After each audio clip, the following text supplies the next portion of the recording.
कि बर्बादी की ओर बढ़ाएगी ये टीम। आप हमारे साथ बने रहिए, हम मुठ टिक टाक अपने दर्शकों को सुनाएंगे। अब तक ऑडियो पहुंचता है, आप वो सुनकर फिर हमें प्रतिक्रिया दी। नरेंद्र मोदी को जगह दी है पार्लियामेंट्री बोर्ड में। हमारे साथ बात करने के लिए कांग्रेस का वरिष्ठ नेता और केंद्रीय मंत्री कपिल सिब्बल।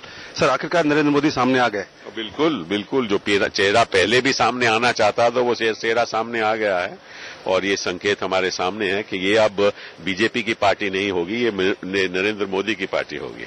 अमित शाह को भी जगह मिली है सर, उन पर आरोप, गंभीर आरोप है। इनकी नैतिकता की बात वो भी सामने आ गई।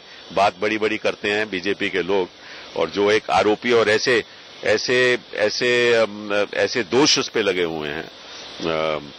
मैं समझता हूं कि बीजेपी को विचार करना चाहिए था कि ऐसे लोगों को एक ऐसी अहम पोजीशन देना और जनता के बीच जाना। खैर, खमियाजा भुगतेंगे वो। नरेंद्र मोदी बहुत बड़ी चुनौती होंगे कांग्रेस के लिए। अरे छोड़ो कौन सी, वो तो बीजेपी के लिए ज्यादा चुनौती है। अब तो ये तय करना होगा बीजेपी रहेगी या नरेंद्र मोदी रहेगा। एक और अहम चीज देखने को मिला है कि वहां पर जो अब तक प्रमुख भूमिका में रहे थे यशवंत सिन्हा, उन्हें किनारा कर दिया गया है।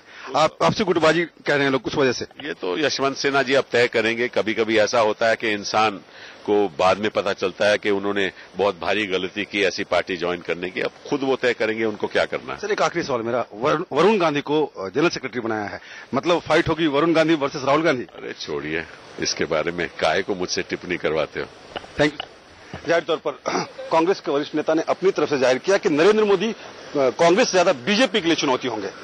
Mithilesh Kumar, India news, Delhi.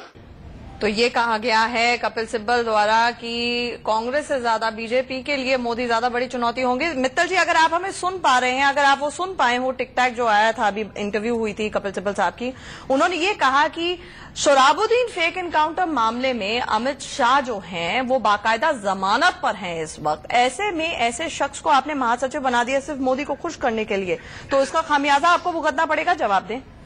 देखिए, सबसे पहले तो उन्होंने मोदी जी के पार्लियामेंट्री बोर्ड में आने पे टिप्पणी की है। जी बिल्कुल। मैं पहले उसके बारे में कुछ कहता हूँ।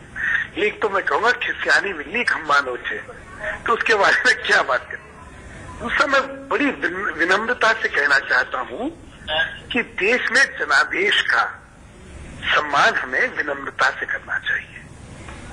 जिन बातों को लेके नरेंद्र मोदी के लिए वो कुछ कहते हैं, गुजरात की जनता ने तीन बार उन बातों का जवाब कांग्रेस को दिया है, और जनादेश को समझते हुए कम से कम अपनी भाषा में उस स्तर के व्यक्ति को कहीं रिस्ट्रेन रखना चाहिए।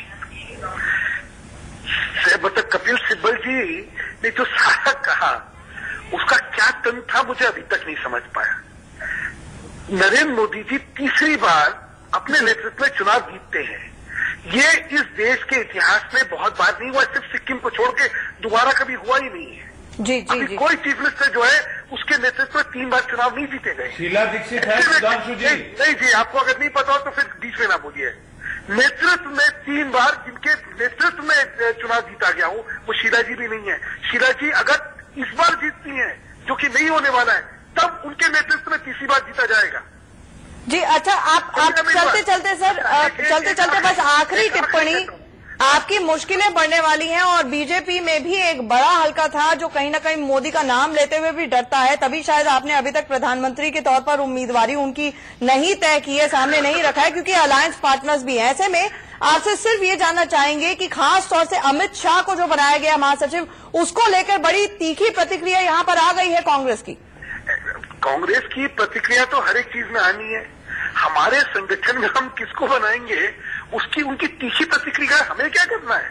जो शख्स जमानत पर है इस वक्त फेक एनकाउंटर मामले में, हाँ, वो किसके जमानत में है कि जिस आदमी को देश आतंकवादी मानता है, जिस आदमी के खिलाफ सारे सबूत और बयान सामने है कि न केवल ये आतंकवादी था, ये एक क्रिमिनल था, उसका एनकाउंटर पुलिस करती है और उस केस में वो शक के घेरे में है। इसलिए उनकी राजनीति छुड़वा देनी चाहिए क्या? जी उन्होंने राजनीति नहीं छुड़वा पा रहे आप हमेशा की। जी मित्तल जी, हमारे साथ जुड़ने के लिए आपका शुक्रिया। बहरहाल हमारे